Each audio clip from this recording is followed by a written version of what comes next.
que discutir ética é importante em tempos de inteligência artificial? Ética, talvez alguns de vocês saibam, mas é uma matéria da filosofia que está aí, né, desde a antiguidade. Então, por que hoje ela continua essencial, né? E ainda mais relevante hoje em dia? Bom, vamos discutir um pouco isso. Mas antes eu queria perguntar para você sabe a diferença? Consegue distinguir a diferença entre ética e moral? A moral fala um pouco assim dos costumes, né, do que é certo e do que é errado nas leis e nos costumes de um povo específico, o que tal povo ou tal cultura acredita ser correto ou incorreto. Já a ética é o pensamento sobre tudo isso, o pensamento sobre esses costumes, a reflexão sobre isso, né? Vamos pegar, por exemplo, os 10 mandamentos, não matarás. É uma lei moral judaico-cristã, que para a maior parte das pessoas aqui no Brasil faz sentido. Acredito até que para todos nós, a princípio, matar alguém não é certo. Mas e se for legítima defesa? Teve um caso, há algum tempo, de uma mãe que foi absolvida porque ela simplesmente matou o assassino que estava molestando o filho dela. O júri entendeu que, eticamente, ela estava certa, ainda que moralmente, talvez nem tanto. Ou seja, né, as leis, os costumes, eles são passíveis de reflexão, né? E essas reflexões acontecem há muito tempo. E com perguntas que a gente se pergunta até hoje. Por exemplo, na Idade Antiga, os filósofos que estudavam ética se perguntavam o que é ter uma boa vida?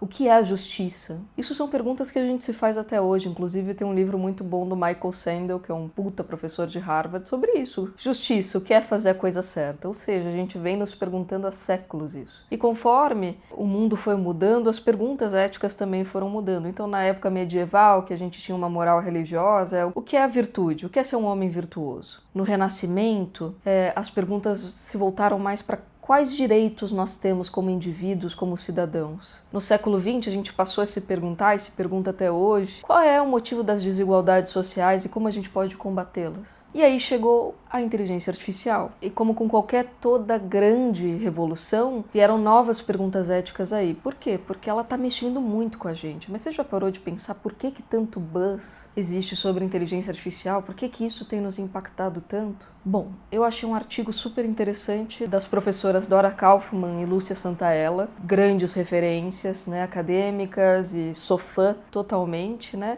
Em que elas falam, a partir de uma bibliografia, claro, que a inteligência artificial representa a nossa quarta ferida narcísica. E o que é isso? Segundo alguns estudiosos, a gente passou por algumas feridas narcísicas, né, durante a nossa evolução como espécie. A primeira delas foi a Revolução Copernicana. Lembra dela? Quando Copérnico descobriu que não, a Terra não estava no centro do universo, o Sol não girava em torno de nós, a gente gira em torno do Sol. Isso foi uma primeira quebra narcísica. A segunda quebra narcísica foi a teoria de Darwin. Então, não temos origem divina, né? Viemos dos macacos. Já a terceira foi com Freud. Não somos senhores em nossa própria morada.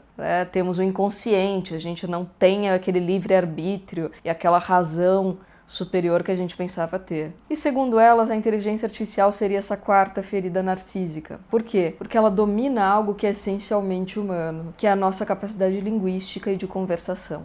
Isso mexe muito com a gente, ou seja, coisas que eram apenas humanas passam a não ser só humanas. Além disso, a Amy Webb, que é uma das maiores futuristas do mundo, disse recentemente que nós somos a geração de transição. O que isso quer dizer? A Gen T. Temos a Gen Z, a Gen sei lá o que, né? E agora tem a Gen T. O que quer dizer ser geração de transição? Nós somos a geração que está passando por essa transformação toda que a inteligência artificial vem colocando e que a gente vai para um mundo, né, que não será mais o mesmo de antes, ou seja, será uma verdadeira revolução. E com isso a gente tem uma grande responsabilidade, né? Já diria o tio do Homem-Aranha, com grandes poderes vem grandes responsabilidades, que é justamente fazer essas questões éticas para decidir quais serão as finalidades da inteligência artificial, como ela poderá ser usada, né, de uma forma benéfica para todos ou para a maioria da população, para que desenvolver, com quais objetivos desenvolver a inteligência artificial. Algumas dessas discussões éticas vão incluir nossa privacidade, segurança, como nossos dados devem ser utilizados ou não, quem tem direito a utilizar nossos dados e como. Outra questão